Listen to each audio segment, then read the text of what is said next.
السلام علیکم۔ ہمارے جسم کا ایک ایک آرگن اس مہارت سے خودکار نظام کے تحت کام کرتا ہے کہ ہماری عقل دنگ رہ جاتی ہے۔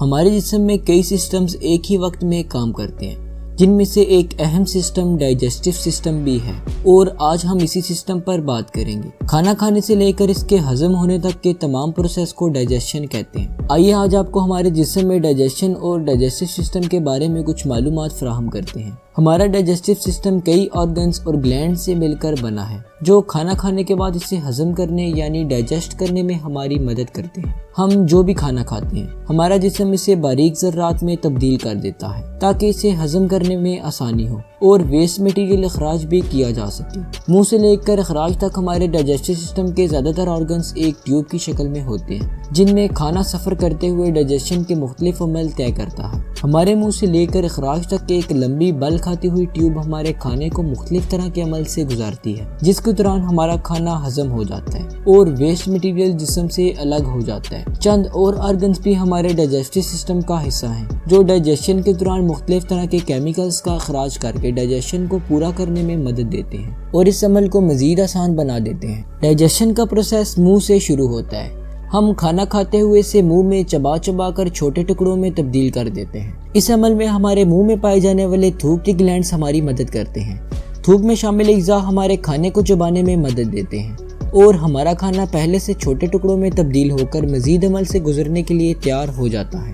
کھانا منہ میں چبائے جانے کے بعد جس نالی میں داخل ہوتا ہے، اسے ایسوفوگس کہتے ہیں، یا یوں سمجھ لیجئے کہ کھانے کو منہ سے معدے تک لے جانے والے راستے کو ایسوفوگس کہتے ہیں۔ ایسوفوگس ایک لمبی ٹیوب ہوتی ہے جس کی اندرونی دیوار میں موجود مسلز کی یکساں حرکت کھانے کو نیچے معدے تک لے جانے میں ہیلپ فل ثابت ہوتی ہے۔ جیسے ہی کھانا معدے میں پہنچتا ہے، معدہ مختلف قسم کے کیمیکلز خارج کرتا ہے۔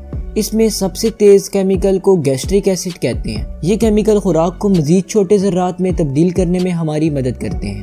معدے میں کیمیکل پروسیس سے گزرنے کے بعد کھانا اسمال انٹسٹائن یعنی چھوٹی آنت میں داخل ہو جاتا ہے۔ چھوٹی آنت کے پہلے حصے کو ڈیوڈینم کہتے ہیں اور دوسرے حصے کو جوجنم اور آخری حصے کو ایلیم کہا جاتا ہے۔ چھوٹی آنت میں نظام ہضم یعنی ڈائجسٹو سسٹم کے دوسرے اعضاء سے بھی مختلف انزائمز شامل ہو جاتے ہیں۔ یہ انزائمز چھوٹی آنت کی اندرونی دیوار سے نکل کر خوراک میں جذب ہو جاتے ہیں اور کھانے کو مزید باریک ذرات میں تبدیل کر دیتے ہیں۔ چھوٹی آنت کے بعد کھانا بڑی آنت میں شامل ہو جاتا ہے۔ بڑی آنت میں ہضم کے عمل کے دوران کھانے میں سے پانی اور سوڈیم کی طرح کا ایک کیمیکل جسے الیکٹرولائٹ کہتے ہیں الگ ہو جاتے ہیں۔ بڑی آنت کے پہلے حصے کو سیکم کہتے ہیں، جو کہ اپینڈکس سے جڑا ہوتا ہے۔ بڑی آنت میں مختلف طرح کے بیکٹیریا خوراک کو ہضم کرنے میں ہماری مدد دیتے ہیں۔ اس کے بعد کھانا بڑی آنت میں سے ایک نالی میں سے زگ زیگ طریقے سے گزرتا ہوا نالی کی آخر تک پہنچ جاتا ہے۔ عمل کے آخری حصے میں پورے عمل کے بعد بچ جانے والا ویسٹ مٹیریل ریکٹم نامی حصے میں تب تک کے لیے جمع ہو جاتا ہے جب تک اخراج کے راستے جسے اینس کہا جاتا ہے